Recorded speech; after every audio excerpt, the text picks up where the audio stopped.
안녕하세요. 2월 22일 매일 성경 함께 나누겠습니다. 세 문단으로 나누었습니다. 첫 번째 문단, 성령을 거역하는 자는 용서받지 못한다. 두 번째 문단, 나무는 그 열매로 알게 된다. 그러면서 이제 요 것들을 한번 내가 나의 생각들을 한번 적어 보았습니다. 성령을 거역하는 자에 있어서 예수님께서 인자를 거역하면 사심을 얻는다라고 했습니다. 이 부분들은 가능성이 있다는 거죠. 예수님의 대속하심은 아직 그리스도를 모를 수 있다.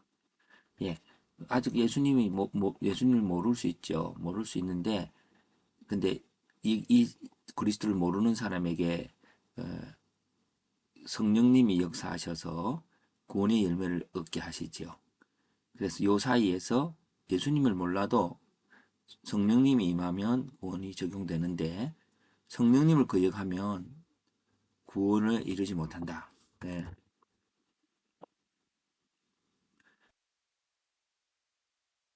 없다라고 할 수 있는 거죠. 그 이야기를 구원이 있다 없다라고 하는 것을 말하기 전에 성령의 역사, 성령과 사탄의 역사의 충돌에 대해서 말하고자 하는 겁니다. 나무는 그 열매로 알된다 할 때에 열매는 그 존재되는 나무로부터 온다. 두 세계가 있는데 사탄의 세계와 하나님의 세계가 있죠. 여기에 사람들이 사람의 세계는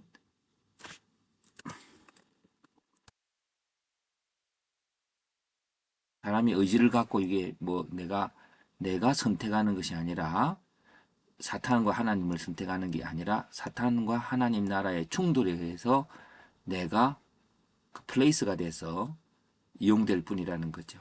가지는 통로일 뿐입니다. 그래서 그에게 선한 열매가 없다면 이는 성령의 역사하심이 없었던 것이고 그렇다면 우리 삶에 선한 열매가 없을 때에 우리는 어떻게 해야 되냐? 성령의 역사하심을 더 강한 역사를 기다리고 그리고 그 성령의 역사는 무엇인가? 예수 그리스도에 대한 믿음으로 사탄을 쫓아낼 수가 있다는 거죠. 그래서 성령은 그리스도에 대해 증거를 한다는 거죠.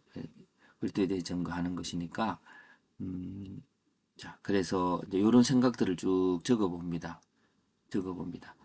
여기 그 다음 문장, 사탄의 자녀들은 사탄의 일의 열매를 맺을 수, 선한 일의 열매를 맺을 수 없다. 하나님의 자녀들은 반대로 선한 일의 열매를 반드시 맺게 된다. 이런 것들이 이제 논리적으로 이렇게 한번 적어봅니다. 마지막에 사람이 행하는 일과 말은 반드시 심판날에 신문을 받게 된다. 그 열매를 통해서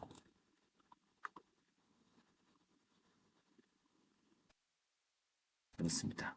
어, 그래서 여기에서 이제 이걸 다시 하나의 주제를 잡아야 합니다. 주제를 잡아야 할 때 저는 열매 맺는 삶이라 잡았습니다. 그 열매 맺는 삶을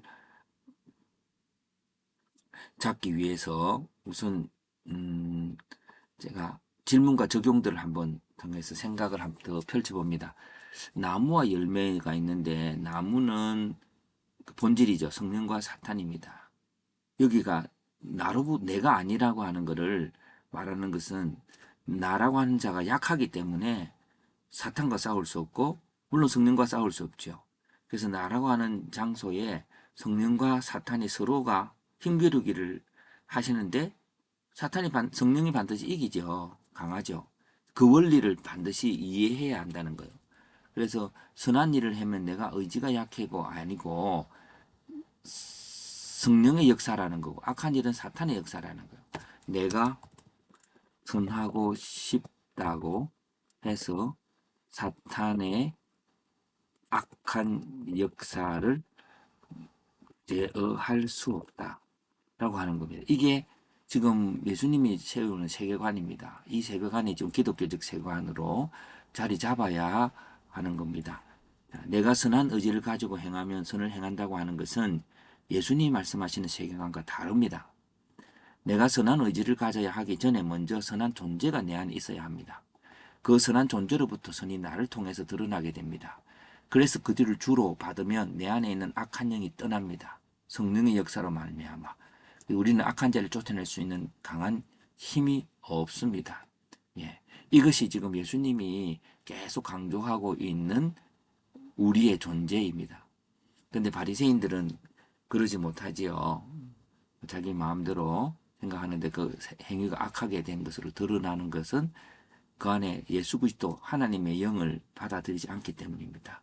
그래서 열매 맺는 삶은 선과 악이라고 하는 두 종류의 열매가 있는데 원리는 나무를 통해서 오는 것으로 인해서 그 나무는 그 쌓은 사람은 그 쌓은 선에 살 때 선한 사람이라는 게 내가 어떤 때는 선하고 어떤 때는 악한 게 아니라 선한 사람은 그 쌓은 선이라고 하는 것은 선의 존재가 임재되어지는 거죠. 악한 사람은 그 쌓은 악에서 악한 영이 임재하는 겁니다.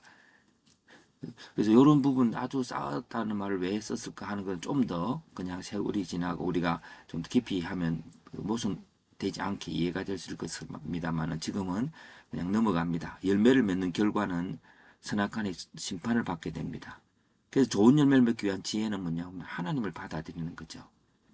그리스도의 대속을 믿고 성령의 역사를 의지하는 거예요. 성령은 그리스도를 가르치시고 그것이 하나님을 받아들이는 내용이 됩니다. 그리 되면 선한 역사가 일어납니다. 예.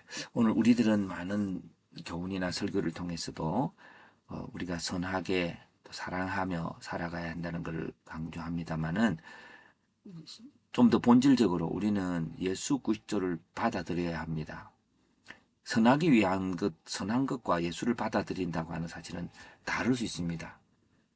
예수님이 착하기 때문에 받아들인다 이전에 예수님은 생명이십니다. 생명의 그리스도는 생명이시다. 예.